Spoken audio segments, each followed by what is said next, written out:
Alhaj Sule. Assalamu alaikum. Wa alaikum salam wa rahmatullahi wa barakatuh. Ramadhani ndio naishia hivyo Sheikh. Naam, hakika tuko kwenye 10 la mwisho, 10 la kusamehewa dhambi na kufutiwa makosa. Ni moja kati ya wiki muhimu kabisa katika mafundisho ya Kiislamu, kwa sababu watu wanakwenda kuachiwa huru na moto wa Jahannam na mioto mingine. Kwa hiyo katika moja ya 10 au wiki ambayo watu watakuwa jipinde zaidi kwenye ibada ni wiki hii, kwa sababu ndani yake ndio ina usiku wa Lailatul Qadri. Kwa maelekezo ya Mtume ni kati ya mwezi 21, 23, 25, 27 mpaka 29 hapo katikati. Japo wanachuoni wengi wametilia mkazo siku ya mwezi 27 kwa maana ya tarehe 27. Lakini sio ujikaririshe 27. Ni vizuri kufanya ibada wiki nzima hii ya siku 10 zote hizi za mwisho wa mwezi wa Ramadhani. Naam. Sawa bwana, watu wanauliza unafuturisha lini wewe? Muda ukifika watasikia. Mimi kufuturisha kwangu nafuturisha watu muhimu, sio watu maalum. Sababu zimebakia siku 10 au siku 9 Ramadhani kuisha. Kwani kufuturisha mpaka ufanye matangazo? Lazima tujiprepare. Narudia tena, ibada yoyote inayohitaji radhi za Mwenyezi Mungu ni bora zaidi kuifanya siri kuliko kwa dhahiri. Kwa sababu moja ya sifa ya ucha Mungu ni kufanya mambo ukitafuta radhi tu za Mwenyezi Mungu. Wakati mwingine kujieleza na kutoa taarifa mara kwa mara katika baadhi ya mambo yasiyo ya lazima inaweza kukuharibia thawabu, ukajikuta umefanya jambo kwa ria badala ya kufanya jambo kwa ikhlasi. Kwa hiyo sisi iftari ya hiyo mnayokusudia kubwa na watoto yatima bado iko tumeipanga, lakini ile nyingine tumeendelea kuzifanya, ila hatukuzirekodi na hatuna sababu ya kuzirekodi. Na sisi ndugu zako waandishi habari, Dr. Sule, nipata mwaliko wa iftar. Kwanza ukiwaalika waandishi wa habari kwenye iftari utapata thawabu kwa sababu watakuwepo waliofunga ndani yake, lakini unaweza ukawa sio lengo halisi la iftari. Lengo halisi la iftari ni kuwaonea huruma mayatima, wajane, watu wasio na uwezo.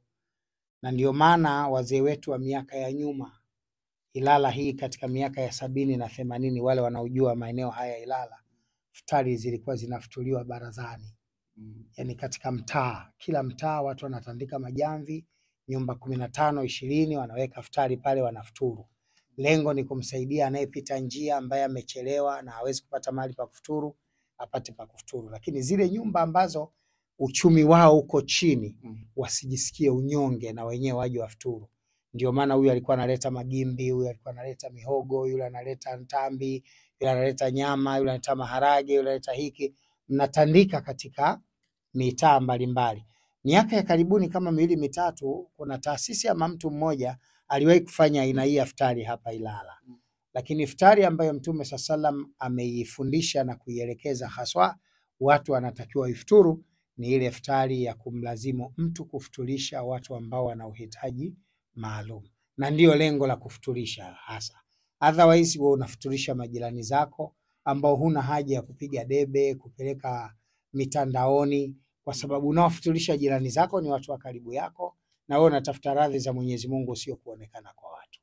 Sawa bwana, moja ya kitu ambacho kimezua gumzo kwenye mitandao ya kijamii baada ya mimi kukuuliza swali kwamba unazionaje hizi iftari kali kwa fulani, na ukasema kwamba sio iftari ambazo ni sahihi kama ambavyo iliamrishwa.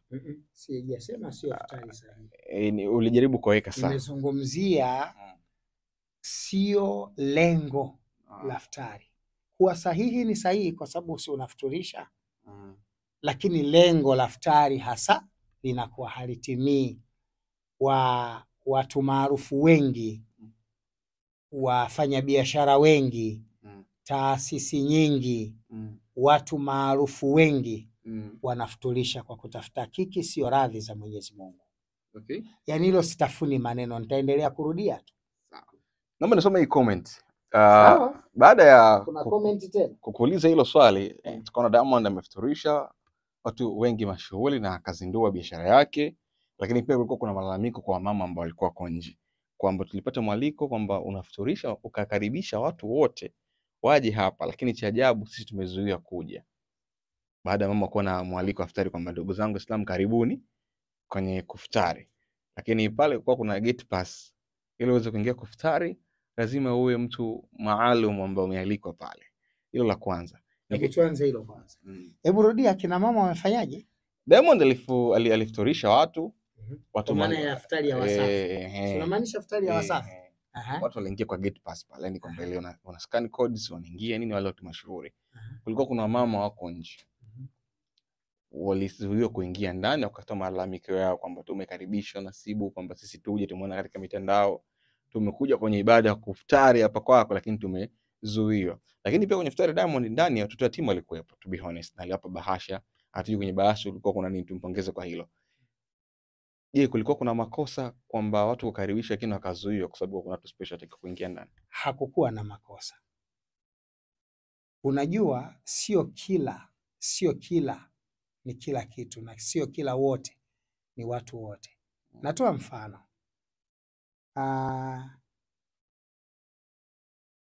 Mkuu wa mkoa wa Dar es Salaam anaweza kusema watu wote, baa zote kuanzia kesho kutwa mwisho saa 6 usiku. Mkuu wa mkoa wapi? Wa Dar es Salaam. Akasema kuanzia kesho watu wote sitaki kuwaona kuanzia saa 6 wako baa.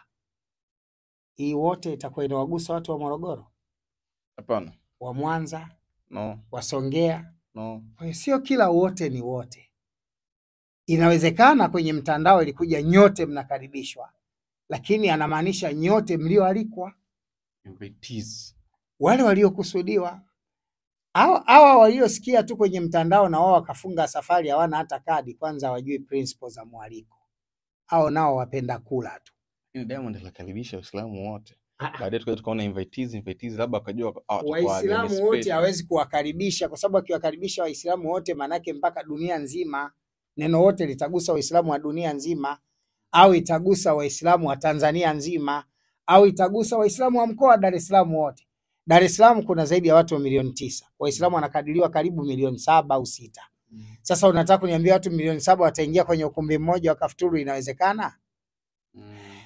Diamond alichokifanya na Wasafi ni kutoa matangazo na kuwajulisha watu kwamba wanafuturisha. Hilo ndio lilofanyika. Watu wameshindwa kuelewa tofauti ya mwaliko na ukaribisho. Walioalikwa ni wachache, walioalikwa ni wakasha. Sasa ule mwaliko watu wakajua ni ukaribisho. Ukaribisho anakaribishwa mtu yeyote. Mwaliko ni specific, watu fulani. Ndio maana kwenye iftari kulikuwa na wachungaji, kwenye iftari kulikuwa na mashehe, wengine wanasema hata mashoga walikuwepo. Ndio kwenye iftari nani? Sijui mimi. Unajui, unauliza swali kwa sisi kwa comment mtaani. Watu walikuwa wanasema hivi. Sawa, tukiachana na hilo, kuandikwa kwa wachungaji ni sahihi, sababu shehe wa mkuu wa mkoa Walid Khalid, sisi nimelipatia jina lake Walid Al-Hadi. Atanisamehe. Unataka kusema kualika Walid shehe wetu wa mkuu wa mkoa alisema kwamba yuko sahihi, kwa sababu dini yetu imetaka tuwe karibu na watu wote, Mungu wala hajabagua. Diamond alikuwa sahihi kwa alikuwa wachungaji, kwa sababu ni moja story ambayo imezua gumzo mitandaoni pia. Nataka kwanza niseme kitu kimoja. Jamani, iftari ile kwanza ni ya Wasafi.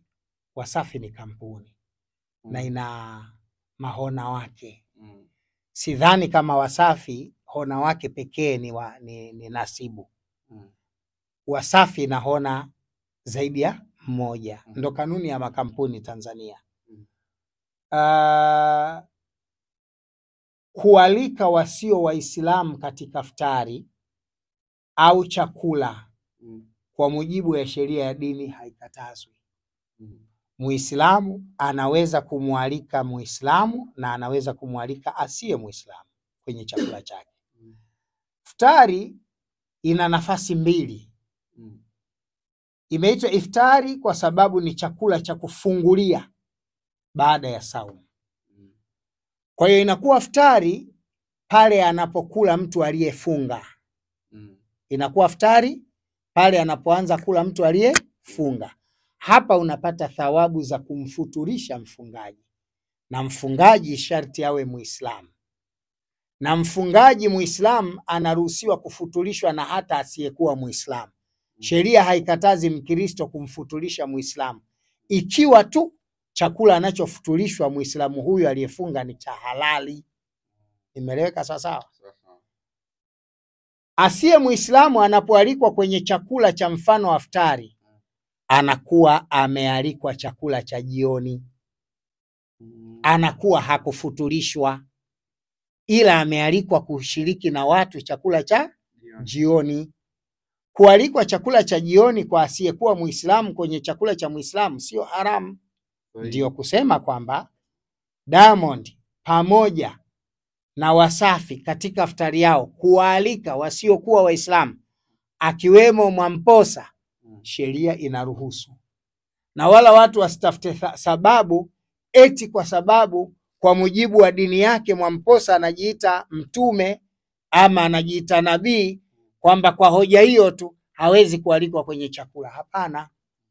Kuna mambo katika Uislamu yanaruhusiwa kushirikiana na asiye Muislamu, kuna mambo yanakatazwa kushirikiana na asiyekuwa Muislamu. Miongoni mwa mambo yanayoruhusiwa kushirikiana na asiye Muislamu ni pamoja na kuchangia chakula, kumchangia damu, au wewe kuchangia damu, kwa sababu ukiumwa leo Muislamu, damu ya Mkristo unachangiwa, sheria ikatazwi. Japo yeye anakula nguruwe, lakini ukichangiwa damu yake unaruhusiwa, kwa sababu process zishafanyika. Wewe unakuwa hupati nutrition, unakuwa hujala nguruwe, umepata nutrition za damu au ongezewa damu katika mwili wa Mkristo. Na ndio maana sheria ya Kiislamu haikatazi Mkristo kumchangia damu Muislamu. Imeeleweka sawa sawa? Vizuri kabisa. Sawa. Sasa ile bakora alikuwa umechapa kwenye wafuturishaji ambao wanaftari maalum kama ulivyoweka. Yaani iftari wanazofuturisha matajiri, mashirika ya biashara, watu maarufu. Kuna fimbo Walichapa bakora ikawafikia ujumbe. Moja story ambayo headline siku hizi 2-3 ni wewe. Sasa sisi tulifanya interview. Mimi nimefanyaje? Umeenda kwenye headline kwenye kile nimetajwa kwenye video yako. At the same kama kwenye interview yako moja niliona kwamba you are superstar. Muda mrefu ni superstar. Sasa Alikiba akajibu pale kwamba mwombeni atoe aya katika hili shehe wangu. Umekosea, hakuna mipaka katika kufuturisha. Awe tajiri awe maskini, wote wana haki ya kufuturishwa. Tafsiri ya kufuturishwa ni kumfungulisha aliyefunga hata kwa tende moja au maji. Sasa utajuaje kama huyo mtu ni tajiri au maskini? Au kwa unavyosema wanakuja na magari ndio maana wanaonekana ni matajiri? Hata dini nasema tuombe tuwe na neema hapa duniani na kesho akhera. Kwa maana hiyo watu wasitembee na magari? Kakujibu kwamba watu wakaenda kufuturisha na magari sio matajiri, kati Mungu amesema watu waombe neema. Kwa anataka kwanza aya ambayo inasema ambayo inathibitisha kauli ambayo ilikuwa Mungu. Kwanza nafikiri kama ndivyo, sijasoma hiyo post. Kama amejibu hivyo au amesema hayo, kwanza amekuwa na uwezo mdogo wa kuelewa nilichokisema. Mimi sikukataza watu kuwafutulisha matajiri, bali nimeelezea lengo na makusudi ya iftari kwa mtu mwenye nacho kwa asiye nacho. Nimejaribu kuonesha Mtume sallallahu alaihi